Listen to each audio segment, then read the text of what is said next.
Secrets. Secrets are the most precious things there are. The entire universe could be mapped down to the atom and the knowledge disseminated to every sentient thing living in it. And yet, every true secret would still be knowledge accessible ever only to one. Not all secrets are of equal value, naturally. Some secrets can't ever be shared, for any reason, ever. Those, thought Alvin, were the second most precious kind. Alvin was a man who deeply understood the currency of secrets. I don't really ever feel turned on. Not ever, not by anything. I don't even get hard. Like an erection. I've tried just about everything. Something's obviously wrong with me, I obviously wouldn't have come here if there wasn't. If I was okay, it wouldn't consume me the way it does. It's pathetic and embarrassing, even though no one else knows about it. The first time I tried to have sex, I finished the night alone, in my own bed. Her name was Yasmin. I tried porn. I paid a woman. I paid a man. I tried being whipped, then pierced. It just hurt. Nothing worked. The last one, she came to my place, a woman wearing a stupid leather outfit. She wore stilettos but had brought with her a third with the heel sharpened to a point. She licked the spike with one hand and stroked my dick with the other. Then, without warning, she brought it down on my hand. Had it stretched out on the bed and it hurt and surprised me. I grabbed it from her. I didn't think, just took it from her and swung it at her. I'm sure I didn't mean to. The point went right through her eye. She screamed, and I tried to calm her, but she wouldn't stop screaming. I hit her again. This time, I got her right in the throat. She choked and bled, and that's when it finally happened. Whatever everyone else feels on a regular basis, denied to me in particular for who knows why, I finally felt it. I felt alive, for the very first time ever, on the 3rd of March, 2015. It took 3 whole decades, and it was like being swallowed in a riptide. I shuddered and convulsed as she did the same next to me in bed. I got so hard that I screamed at the sudden appearance of it. And I was so gone that I climbed on top of her and I used it. And I thought, wow. This is a horrible thing I've just done, and that I'm doing right now, but it's called the point of no return for a reason. It was such an experience. I cleaned up, and I got rid of her, but I couldn't stop thinking about her. Didn't even know her name until it was on the news. They never found her, and they still don't know she's the first of them. I did her by accident, it wasn't ever my plan to kill her or anything else. Opportunity knocked. But now I wanted to do it again, on purpose, because it seemed like that was the missing element. I couldn't just kill a person, no. I had to take a life. The second one was the teacher, Calhoun. Darla. Hair like straw, eyes like a summer meadow. I watched. I saw where she hid her key, and I got her inside her own kitchen. She begged. She cried. 3 layers of zip ties around her wrists and ankles meant she couldn't do much else. I just sat there, watching her squirm and plead and bargain, and just when she was about to give up, I finally responded and told her what I did to the dominatrix. I saw the hope die on her face when I took the stiletto out of my bag. Such screaming. No one heard. I did what I came to do, and it was glorious. It was better than the first time. But, you know what I learned? The real thrill is to do what I'm doing right now. The real joy is to share this with you. For a brief moment, this secret doesn't have to be a secret. Soon, it will be again, I'm afraid. My secret is that I'm Alvin Morio. I live at 3289 West Chester, apartment 4B. I work at Erickson's Furniture. Until today, no one else alive knows I'm the one they've been after for 5 years. I've shared my secret with you. And I trust you'll keep it. I just want you to know what an honor it is to be known. The guest in the chair said nothing, thanks, in part, to the liberal application of duct tape across her mouth. The worst was the way that he never broke eye contact the entire time. She didn't dare avert her gaze. If there was a chance, she had to be sure of where he was and what he was doing.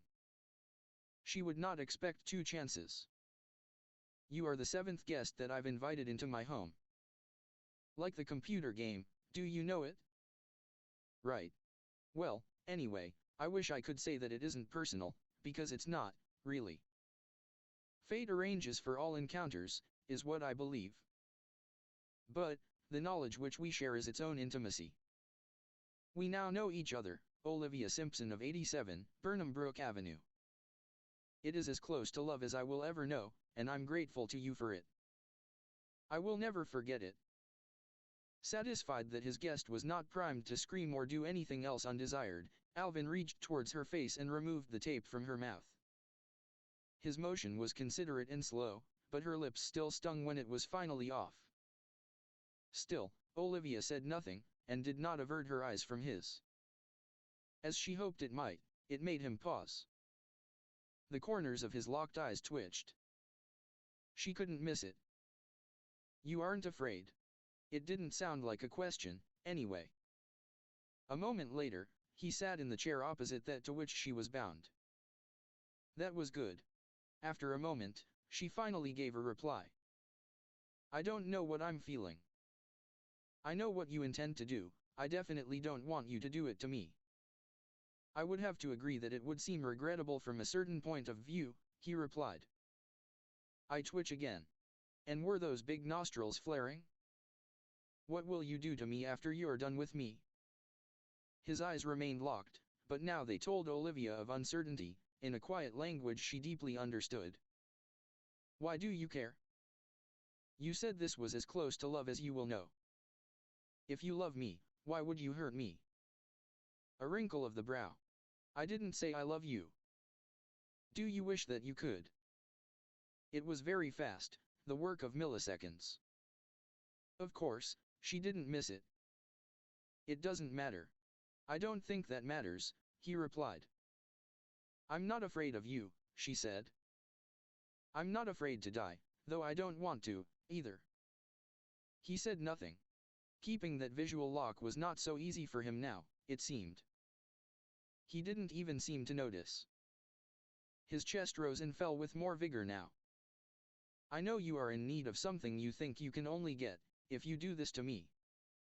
But I need to tell you something. What? I understand what you told me. I understand your need. A full second of darting in every direction, this time. When they came to rest, those dark eyes made contact, but it was not the same light she had seen a second ago. I know you. I know what you do, and how many times you've done it. I know you and I understand you. I understand you and I do not fear you. You are about to bargain, he said, finally. Those dark eyes took her in more fully, were reading her features. She didn't give too much away. I don't want to die, she repeated. But, I don't want to stop you, either. I understand your need. She smiled. Your secret will be safe with me. You just want to keep your life, he said. But, he was not really all the way convinced that was true.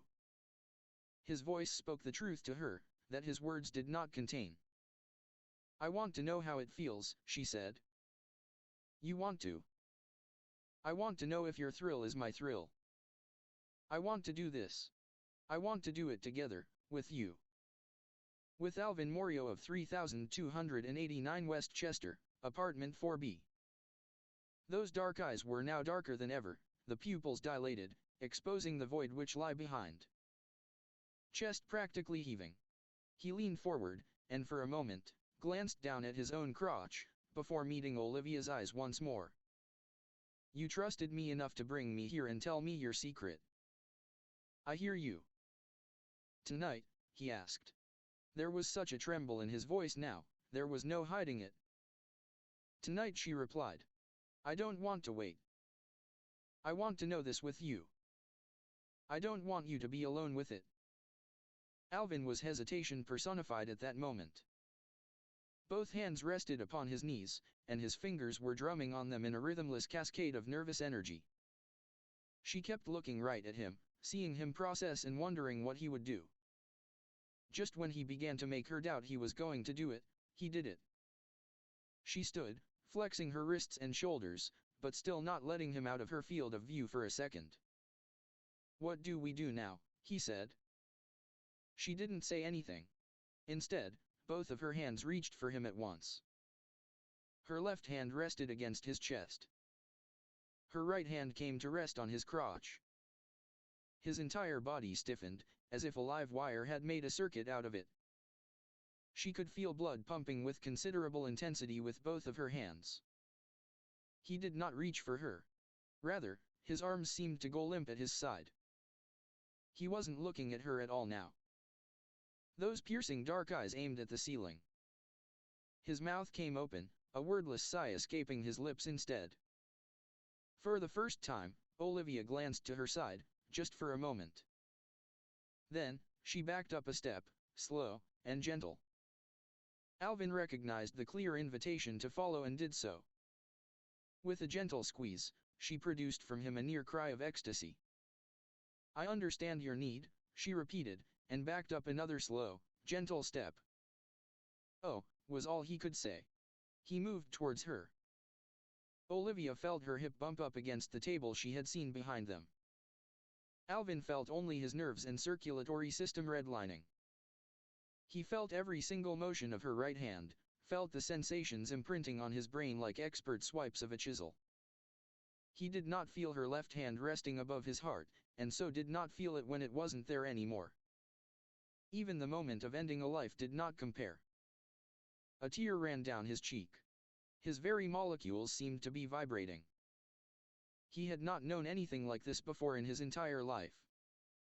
For what it was worth, he had never known the wholly unique feeling of 4 inches of carbon steel plunging into his abdomen, perforating his stomach, lighting the entirety of the universe in a grotesque supernova of utterly titanic agony that made his final 41 seconds of life go by at the rate of 1,000,000 years per microsecond that, for all we can ever really know, doesn't actually ever end and may only be the start of so much worse. Such was the secret he would never be able to share. It was Olivia's only regret,